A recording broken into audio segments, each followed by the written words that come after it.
আসসালামু আলাইকুম।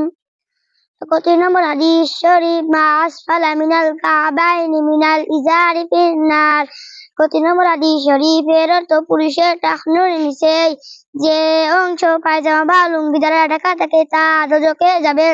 কত নম্বর হাদিস শরীফ? আশাদুন নাসি আযাবান ইনদাল্লাহিল মুসাউউরুন। হাদিস শরীফে কত নম্বর হাদিস শরীফের ছবি অঙ্কন কারিগর আল্লাহ তাআলার নিকট ভীষণ শাস্তি ভোগ করবে। ৩ নম্বর হাদিস শরীফ আনা খাতামুন নাবিয়্যিনা না লাবিয়্যা বাদি। হাদিস শরীফের অর্থ আমি শেষ নবী, আমার পরে আর কোনো নবী নেই। ৩৪ নম্বর হাদিস শরীফ মান সাতারা মুসলিমান সাতারাহুল্লাহু ফিদ দুনিয়া ওয়াল আখিরাহ। ৩৪ নম্বর হাদিস শরীফের যে ব্যক্তি কোন মুসলমানের দোষ গোপনে রাখবে আল্লাহ তাআলা দুনিয়া ও আখিরাতে তার দোষ গোপনে রাখবেন।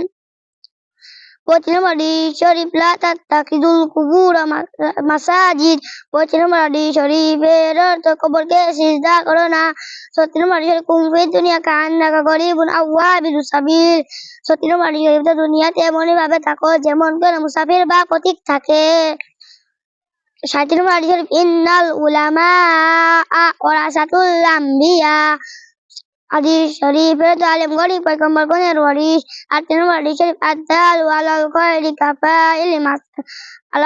কাফাইলি মাসাজিদ। ৮ নম্বর হাদিস শরীফের যে ব্যক্তি কোনো ভালো কাজের পথ দেখায় সে ওই ভালো কাজ করার মতো সওয়াব পায়। ৩৯ নম্বর হাদিস শরীফ জিনাল আইনিন নাজার। হাদিস শরীফ চোখের জিনা হলো দেখা। ৪০ নম্বর হাদিস শরীফ মাই ইউহরামুর রিফকা ইউহরামুল খাইর। ৪০ নম্বর হাদিস শরীফে যে দেবতা হতে বঞ্চিত সে কল্যাণ থেকে বঞ্চিত। আসসালামু আলাইকুম।